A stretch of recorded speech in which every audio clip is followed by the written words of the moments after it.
सामने आ रही काली छाया को देखते ही भानु की चीख निकल पड़ी। तो वहीं चंदन लाल भी डरकर योगी अमृत के पीछे छुपने लगे। वो छाया हवा में उड़ती हुई उनकी तरफ धीरे धीरे बढ़ रही थी। तभी साइकिल की घंटी बजी। चंदन लाल और भानु की सोच के विपरीत हवा में उड़ने के बजाय वो छाया किसी साइकिल पर सवार थी। आत्माएं साइकिल पर? भानु और चंदन लाल कुछ भी समझ पाते उससे पहले ही साइकिल पर बैठा वसु दूर से ही चिल्लाया, मैं हूं मालिक, वसु। वो 5 फीट ऊपर हवा में झूलता चेहरा साइकिल पर बैठे वसु का था। हवा में गोल गोल घूमते पैर साइकिल का पेडल मार रहे वसु के थे। वो छाया कोई और नहीं, खुद वसु था। ये जानकर राहत की एक गहरी सांस छोड़ भानु और चंदन लाल एक दूसरे की ओर देख मुस्कुराने लगे। वहीं योगी अमृत अब भी अपनी साधना में लीन थे। मैंने तो कहा ही था, डरने की कोई बात ही नहीं है भानु। अरे वसु आ रहा है, चंदन लाल ने कहा। हाँ वही तो मुखिया जी, मैंने भी कहा ही था। वसु को इतनी रात को हवेली पर आता देख चंदन लाल हैरान जरूर थे, मगर उससे भी ज्यादा ये जानकर खुश थे कि वो छाया कोई और नहीं, वसु ही था। उधर खुशी के मारे वसु ने दूर से ही चिल्लाना शुरू कर दिया, मालिक मालिक, छोटे बाबू मिल गए हैं। कहते हुए वसु ने साइकिल के पेडल और तेज कर दिए। अपने बेटे के मिलने की खुशखबरी सुनते ही मुखिया चंदन लाल का चेहरा खिल उठा। वसु ने तेजी से हवेली के मुख्य द्वार को पार कर साइकिल सीधे चंदन लाल के सामने रोकते हुए कहा, ये देखिए मालिक, मैं किसे साथ लाया। कहते हुए वसु की हवाइयां उड़ने लगी। जैसे ही वसु ने पलट कर देखा, उसका शरीर ठंडा पड़ गया। डर के मारे वो वहीं साइकिल पटक 2 कदम दूर जा जमीन पर गिर पड़ा। पीछे अजर नहीं था। साइकिल के पीछे लाल डोरी से बंधा, खून और पस से लिपटा एक मरा हुआ काला कौवा था। कौवे की दोनों आंखों में 2 इंच अंदर तक धंसी वही बीड़ियां थीं जो वसु ने अजर को पीने के लिए दी थीं। आंखों में धंसी उन बीड़ियों से अब भी धुआं निकल रहा था। क्या हुआ वसु, तुम अजर के बारे में बात कर रहे थे ना? कहाँ है मेरा बेटा? चंदन लाल ने पूछा। वो वसु बार बार कौवे की तरफ इशारा कर पीछे खिसकने लगा। डर से उसका हलक सूख गया। उसके मुंह से आवाज की जगह सिर्फ हवा बाहर आ रही थी। वहीं चंदन लाल अजर की खुशी में बाकी सब कुछ भूल गया था। भानु ने चंदन लाल के कंधे पर अब हाथ रख उन्हें खून से सना वो कौवा दिखाया। चंदन लाल भी इस डरावने दिखने वाले कौवे को देख चौंक गए, मगर इससे पहले वो वसु से कुछ भी पूछते, हवन की अग्नि अपने आप बुझ गई। कारण था हवेली की जमीन पर इस खून से सने कौवे के रूप में आई अशुद्धि। काली शक्तियों ने हवेली की जमीन पर पैर रख दिए थे। आत्माएं योगी अमृत की साधना को भंग कर चुकी थी। विनाश! चीखते हुए योगी अमृत गुस्से से उठ खड़े हुए। उनकी सांसें तेज हो चली। अचानक बुझी हवन की आग के कारण योगी अमृत का ध्यान टूटा था। तो वहीं वसु डर के मारे जमीन पर गिरा, हांफता हुआ पीछे खिसकने लगा। मरे हुए उस कौवे और वसु की ऐसी हालत देख योगी अमृत को समझने में देर न लगी कि उन काली शक्तियों ने अपना काम कर दिया है। कहा था ना मुख्य द्वार पर खड़े रहकर सुरक्षा कवच को पूर्ण रखना। योगी अमृत भानु और चंदन लाल की तरफ देख गुस्से से गरजे। इतने गुस्से में उन्हें पहले कभी किसी ने नहीं देखा था। मैंने कहा था ना किसी भी प्रकार की अशुद्धि हवेली की जमीन पर ना आने पाए, मगर फिर भी तुम दोनों ने। योगी अमृत ये बोल ही रहे थे कि तभी उस मरे हुए कौवे में अचानक हरकत होने लगी। उसकी आंखों में धंसी बीड़ी उछलकर वसु की तरफ जा गिरी, जिससे झटकता हुआ वसु गिरता पड़ता भागने लगा। मरे को हरकत करते देख सभी अवाक थे। अचानक कौवे की आंखों से अब खून के फव्वारे निकलने लगे और अगले ही पल वो मरा हुआ कौवा अचानक उठ खड़ा हुआ। हवा में तेजी से उड़ते हुए वो सीधा भागते हुए वसु के चेहरे के ठीक सामने आ उड़ने लगा। डर के मारे कांपता वसु निष्प्राण वहीं किसी मूर्ति सा खड़ा हो गया। गर्दन टेढ़ी कर वसु की आंखों में झांकता हुआ कौवा अब उसके और करीब आने लगा। उसकी आंखों से निकलता खून का फव्वारा सीधे अब वसु के चेहरे पर उड़ल रहा था। वसु की आंखें, कान, नाक, मुंह सब पल भर में खून से भर गए। मुझे जाने दो, मुझे जाने दो। कौवा हंसता हुआ वसु को खून में नहलाता दूर जाने के बजाय उसके कंधे पर आ बैठा। वसु के पैर कांपने लगे और वो धीमे से योगी अमृत की ओर पलट आंखों ही आंखों में रोता हुआ उनसे उसे बचाने की भीख मांगने लगा, जिसे देख कौवा और जोर से हंसा। मगर अगले ही पल अचानक चीख चीख कर रोने लगा। वह अजीब चीख और रोना सबका दिल दहला उठे। वसु का पूरा चेहरा, कपड़े, सब कुछ अब खून से लाल हो चुके थे। कौवे ने फिर गर्दन टेढ़ी कर वसु की तरफ देखा। अजर को ढूंढने का इनाम चाहिए वसु। नहीं नहीं, इनाम चाहिए वसु। डर के मारे वसु चीख चीख कर रोने लगा। नहीं नहीं। और चीखते रोते हुए वसु अचानक बेहोश हो वहीं गिर पड़ा। तो वहीं कौवा उछल कर उड़ा और अब हवा में गोल गोल उड़कर अपने पंखों और आंखों से हवन कुंड के ऊपर, राय बहादुर के अचेत शरीर के ऊपर खून और पस उड़ेलने लगा। हवन कुंड अब पूर्ण रूप से अशुद्ध कर किसी बुढ़िया की आवाज में रोता हुआ कौवा कहीं दूर उड़ गया। चंदनलाल और भानु ये नजारा देख स्तब्ध थे, तो वहीं योगी अमृत अब और अधिक परेशान। जल्दी निकाल श्रावणी, अब तुझे इस भयनगर को बचाने वाला कोई नहीं। न योगी अमृत, न वो राय बहादुर। हमसे लड़ना और जीतना इतना आसान नहीं। पर हाँ श्रावणी, तू अपने इस बूढ़े बाप केशव को तड़प तड़प कर मरने से जरूर बचा सकती है। न दे दे वो बारी। नहीं। पेड़ पर उल्टा लटका केशव दर्द में कराहते हुए चीखा। ऐसा मत करना श्राव। केशव बात पूरी भी कर पाता उससे पहले ही गुस्से से तमतमाई चांडाल आत्माएं अब एक के बाद एक काले पेड़ों को फाड़कर लकड़ियों से बने किसी इंसानी ढांचे के रूप में निकल केशव की ओर बढ़ने लगी। तू रोकेगा इसे? तू रोकेगा?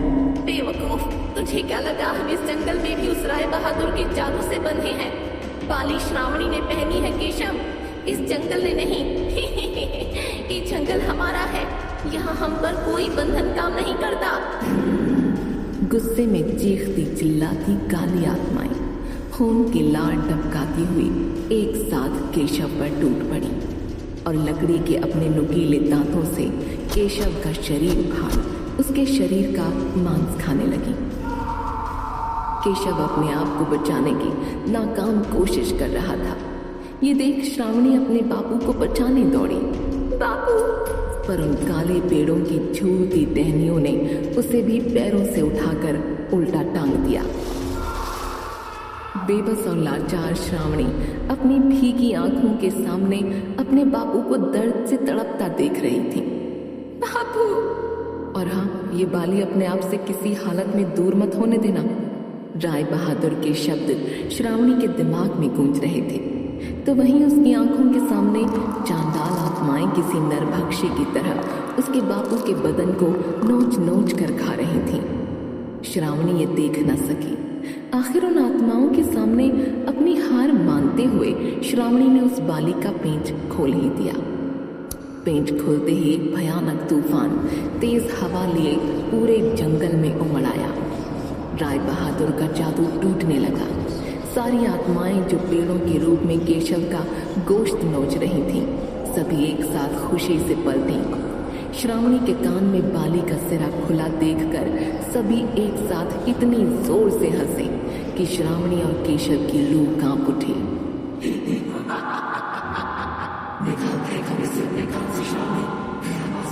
उस राय बहादुर के जादू से और फिर उनकी तबाही से भटक रहे उस सफरे को पहुंचाने से पहले हम जीते फिर से समय के उस वक्त फेंक आएंगे, फेंक देंगे उसे। सभी आत्माएं चीखीं। आत्माओं के पूरे गुस्से में ऐसे चीखते ही आसमान में बिजली कौंध उठी। गांव भर के सारे जलते कंदील एक के बाद एक तिड़क कर फूटने लगे। भयंकर आवाज करते काले बादल उमड़कर भयनगर पर मंडराए मौत का तांडव करने लगे, जिसे देख योगी अमृत समझ गए कि कुछ बहुत ही गलत होने वाला है, कुछ बहुत ही भयानक। बेचैन हो योगी अमृत राय बहादुर को उठाने का हर संभव प्रयास करने लगे।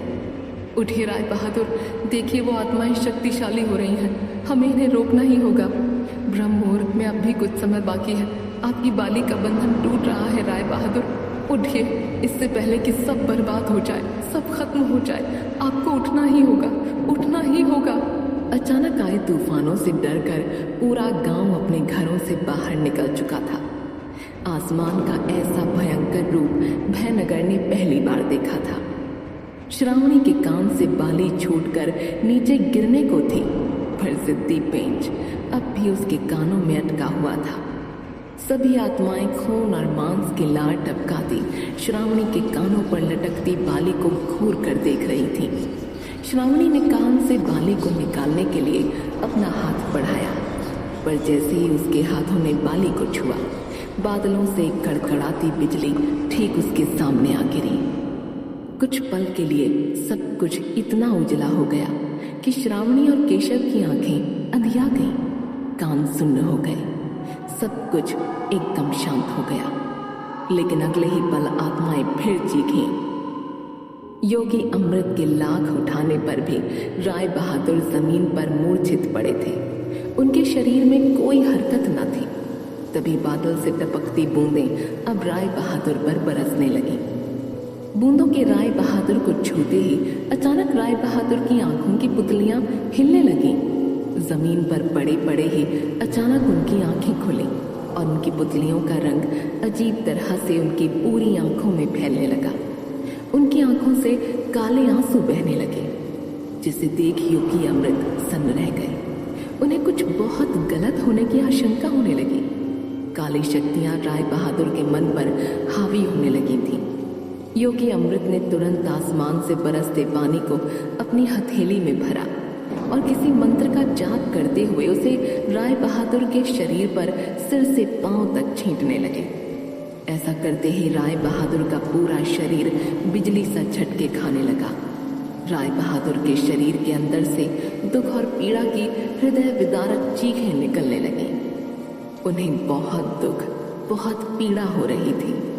राय बहादुर के पूरे शरीर पर पानी छिड़क योगी अमृत उनके समक्ष आकर बोले, मैं जानता हूँ ये सही नहीं है, ना ही मुझे इसका अधिकार है, पर यह मुझे करना ही होगा। मुझे जानना ही होगा कि आप जैसे ज्ञानी के मन को किसने वश में कर रखा है। उन काली शक्तियों ने आपको समय के किस छोर में धकेल दिया है, किस पीड़ा में आप इतने डूब गए हो कि आप हकीकत से कोसों दूर जा चुके हो। मुझे आपको समय के उस छोर पर जाने से रोकना ही होगा।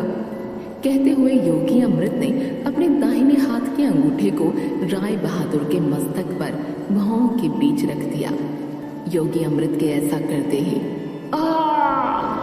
बिजली की अनेक तरंगें जैसे योगी अमृत की नसों में दौड़ने लगी थी। योगी अमृत की आंखों से भी वही काले आंसू निकलने लगे जो राय बहादुर की आंखों से निकल रहे थे। उनका पूरा शरीर सफेद रोशनी से चमक उठा और कुछ ही क्षणों में योगी अमृत भी बेहोश हो वहीं जमीन पर धप से गिर पड़े। योगी अमृत को ऐसा करके दूसरों के मन में झांकते मुखिया चंदनलाल ने पहले भी कई बार देखा था, पर बेहोश होते पहली बार देख रहे थे। भानु और चंदनलाल के पास अब भगवान से प्रार्थना करने के अलावा कोई चारा न था। योगी अमृत अपने दिव्य मंत्रों की मदद से अब राय बहादुर के विचार चक्र के भीतर घुस चुके थे। विचारों, यादों और एहसासों के ऐसे बवंडर को झेल पाना योगी अमृत के लिए मुश्किल हो रहा था, पर बीच बीच में पल भर के लिए आती और फिर कहीं खो जाती एक लाल रोशनी का सिरा योगी अमृत के हाथ आने लगा, जिसे सैकड़ों प्रयास कर योगी अमृत ने अंततः पकड़ ही लिया और उस रोशनी के सहारे अब वो राय बहादुर के मन के साथ समय के किसी दूसरे छोर की तरफ बढ़ चले। पसीने से तर, गठीला बदन, चौड़े कंधे, ऊंचा पूरा शरीर लिए अपने भुजंग बाजुओं से राय बहादुर अपनी किशोरावस्था में चिलचिलाती धूप तले तेज तलवार और भाले से युद्धाभ्यास कर रहे हैं। ऐसी कुशल तलवारबाजी जिसे देख अच्छे से अच्छा योद्धा भी भाग खड़े हो। कभी हवा में दाएं उछलते तो कभी भाले से बाएं बार करते सजीले नवयुवक राय बहादुर किसी तपस्या सा अपने अभ्यास में लीन थे, मगर उन्हें अभ्यास करते दूर पेड़ों के पीछे से कोई छुप कर देख रहा था। पेड़ के पीछे हवा में उड़ते लाल साड़ी, सोने से जड़े आंचल को देख कहा जा सकता था कि वो कोई स्त्री है। पेड़ की छाल से टकराता उसके सिर का वो ताज उसके राजकुमारी होने का सबूत था। योगी अमृत उस रहस्यमय राजकुमारी के चेहरे को देखने की पूरी कोशिश कर रहे थे, मगर वो चेहरा बार बार पेड़ की ओट में कहीं छुप जाता।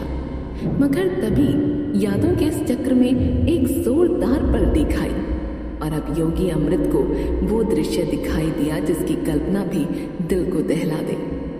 राय बहादुर आंखों में आंसू लिए अपने सोते हुए पिता के शरीर पर तेल डाल रहे हैं और अगले ही पल एक जलते कंदील को अपने पिता पर फेंक राय बहादुर ने अपने पिता को आग लगा दी।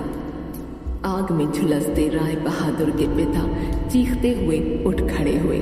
राय बहादुर, बचाओ बचाओ राय बहादुर! क्यों अपने पिता को जला दिया राय बहादुर ने? क्या है राय बहादुर का सच? क्या उन चांडाल आत्माओं की शक्तियां फिर आजाद हो जाएंगी? जानने के लिए सुनते रहिए भयनगर।